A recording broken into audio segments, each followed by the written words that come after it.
Be careful what you wish for. That adage is very much true when it comes to Escape Room Tournament of Champions.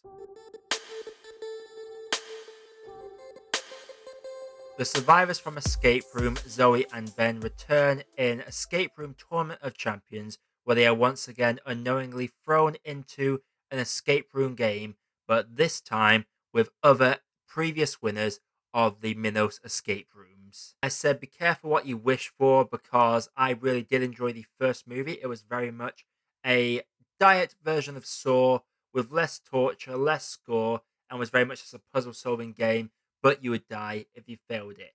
It was a lot of fun for what it was, gave us better characters than it had any right to give us. So I was excited for this one, and for the most part, this one did deliver for me in the first two thirds, but that final third, oh boy, that is something else. I'll get into what I liked about this first of all.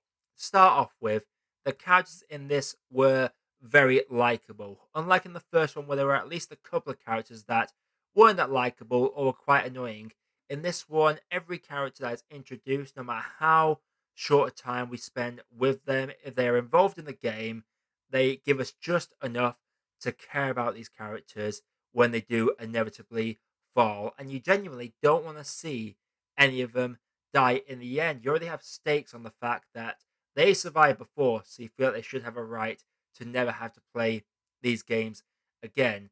I just loved how they also played with the fact these were ex winners and how they had them bounce off each other constantly. There wasn't any one particular person always getting the main answer, they were always contributing little bits and pieces to the answer before they eventually formed a full puzzle.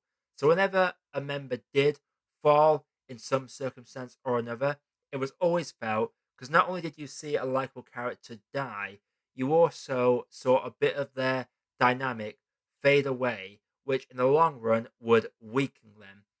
I also love that with the increased budget of this one, they did up these rooms and puzzles, but they also kept them as grounded as they could. They could have gone completely jumping the shark with it, but they didn't. They still kept these rooms very, I wouldn't say simple, but I would say they were kept more basic than you would expect from a film that's been given this much of an increased budget from its predecessor. And these rooms gave us some great set pieces. There were some genuinely tense moments. It forever subverted your expectations as a viewer with all the fake outs that it does. When it looks like a character is going to bite the big one, they always pull it back. So when someone does eventually bite the big one, it's always a shock to the system when it does happen.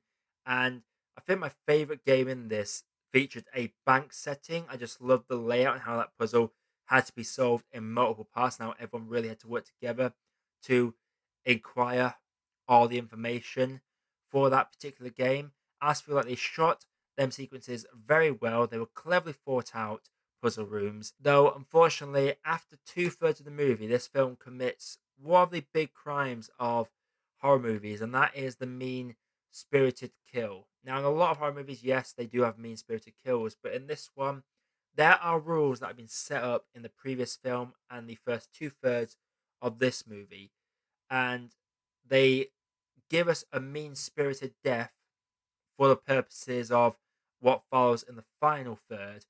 And that's what really tanked the movie for me. That I'm not going to spoil exactly what happens, but I will say it feels like they take all the character and heart from the first movie and from the first two thirds of this just to throw it away into the trash so that we can get more interesting revelations and twists and turns that open more plot holes and leave more questions than there are answers.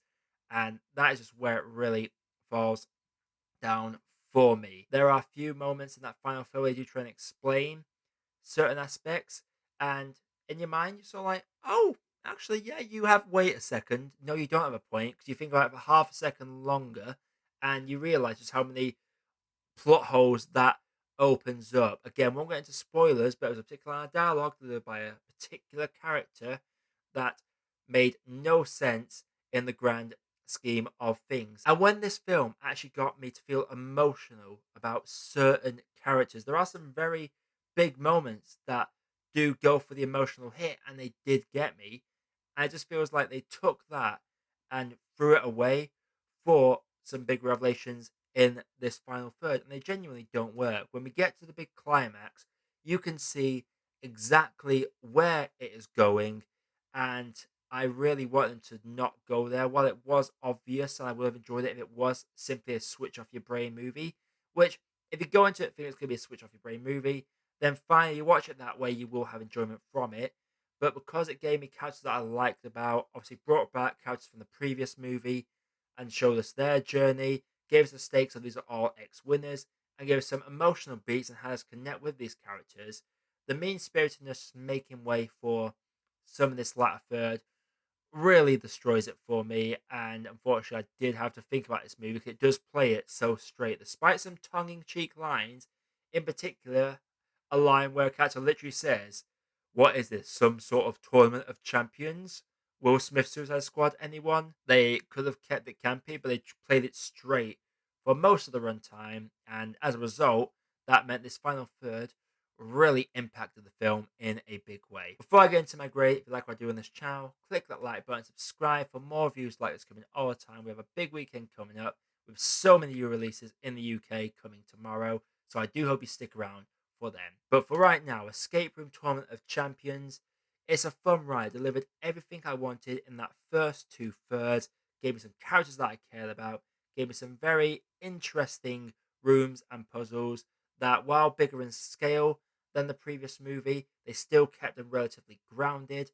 But the third act revelations, the mean spirited death, everything that was revealed in that final third just really dragged it down for me. And the thing with movies is you can have a brilliant story and a brilliant, perfect thing, but if you don't hit the landing on the ending, ask Mass Effect and BioWare. If you don't hit that landing, then that's what's going to stick in people's memory. And for me, that's what's going to stick in the memory for me.